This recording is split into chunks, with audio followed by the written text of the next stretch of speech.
talking to you about the Indian Ocean tsunami. And the video.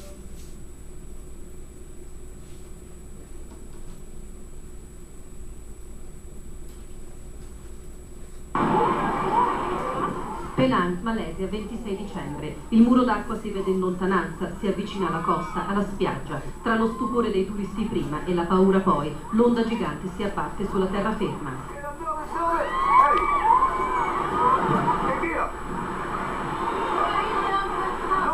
La gente urla, l'acqua invade la spiaggia, le case, si porta via tutto.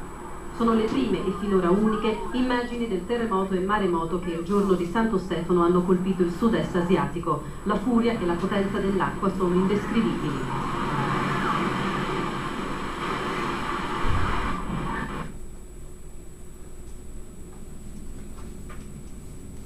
Alright, so hopefully that gives you a little insight onto what tsunami looks like and how powerful it can be. A little background on tsunamis. This tsunami in Indonesia was one of the biggest tsunamis ever recorded, and it is caused by plate tectonics being subducted. So you can see right here in this picture that one plate is being subducted under another plate, and it causes a collision which shifts the ocean floor and causes waves to go up to 400 miles per hour in sort of all directions, and causes waves up to 50 feet high.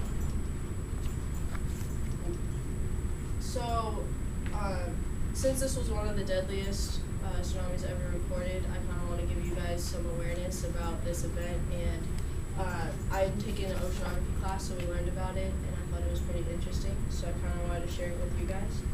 The Indonesia tsunami was one of the worst natural disasters the world's ever seen because of the death toll and the property damage. First, I'm going to tell you a little bit about it, and second, I'm going to tell you about the effects it had on its citizens, both physically and psychologically. So, some more background.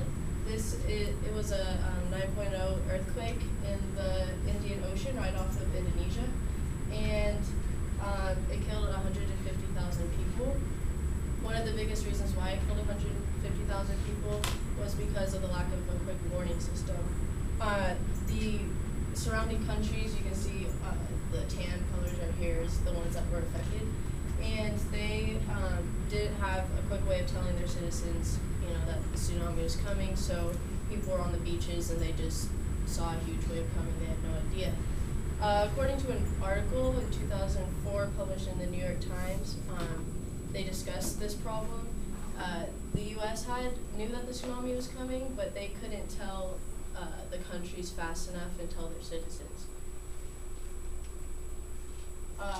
So when the tsunami happened, or the earthquake happened right here, you can see in this picture the lines and the numbers. So it took about an hour to get to Indonesia and about 10 to get to Africa. So the people from Indonesia and Sumatra, they didn't have a lot of time, a lot of warning. So the article basically talked about how if there was a quick warning system, then it would have saved thousands of lives. And the waves came at different times, so they ranged between 30 minutes and a few hours. So people there'd be a huge wave, and then an hour or two would go by, and they'd think it's all over, go look at the damage, and then another wave would come. So, all right, now that you learned a little bit about the background, we'll talk about the effects on the people. So this was, like I said, one of the deadliest ever recorded, and it altered people's lives. About 1 million people lost homes and affected their livelihood. You can see in this picture the building's completely flooded and everything's just destroyed. So the environment was really affected. In this picture you can see how it was before and how it was after. So everything was completely destroyed, and the rivers became contaminated because of the debris and everything, and then water filtration systems were destroyed, so they didn't really have a lot of resources. And this caused it was a very slow recovery. Alright, so I tried to find some information about the psychological effects, but there really wasn't much. They did do a study though in one of the villages of Indonesia, and about on 200 people in the village, and 8.3 had severe post-traumatic stress disorder, and the interesting numbers is 39 and 42 had moderate and mild. So majority of the people were affected, and not only right after, but many years after that too. So it still affects them to this day. Alright, now that I've talked to you about the background and the effects, I'm trying to wrap it up.